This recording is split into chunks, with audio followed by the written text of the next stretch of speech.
Oh, baka po may mga ganito kayo. Sabi dito, whistleblower Julie Dondon Patidongan said that he and other individuals, no, who knows about the disappearance of missing sabongeros or cockfighter share the same tattoo. Oh, according to Ian Cruz exclusive report. Oh, eto daw ho, mga kababayan. Patidongan says those who knows about sabongeros abduction share same tattoos. Ayan.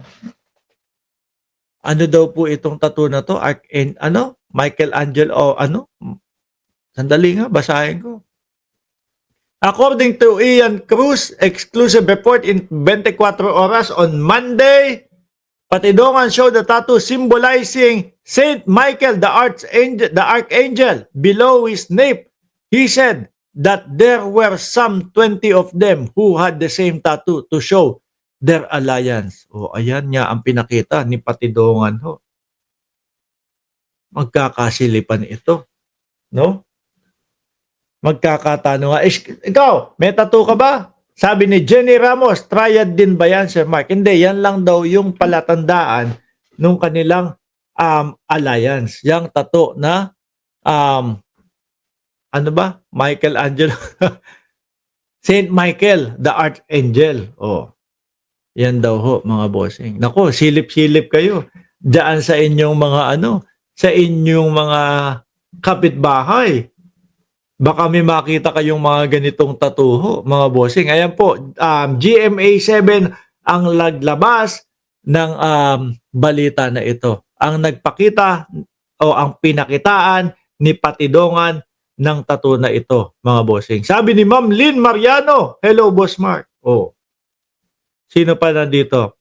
Sabi ni Sir Archie Beroya, makukuha pa siguro mga buto basta exact location sisirin nila. Rektahan na po eh. Kaso sabi, malawak daw po yun eh.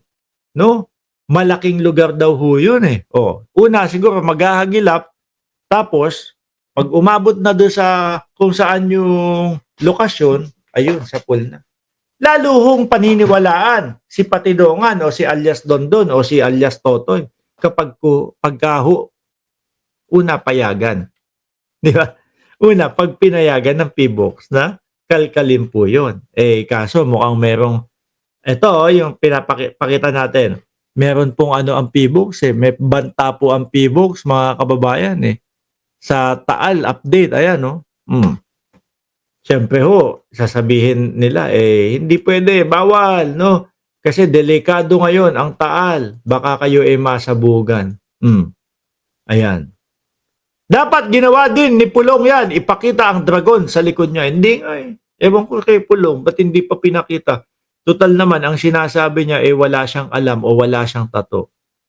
Sabi ni Senaida Plogio, kawawa yung mga pinatay, kadami yung mga kaluluwa nila umiyak sa sinapit nila. Sana magkaroon na sila ng hustisya at manahimik na ang mga kaluluwa nila. Sa ngayon ho, mga boss chipamo, sir, yan pong balita po dyan.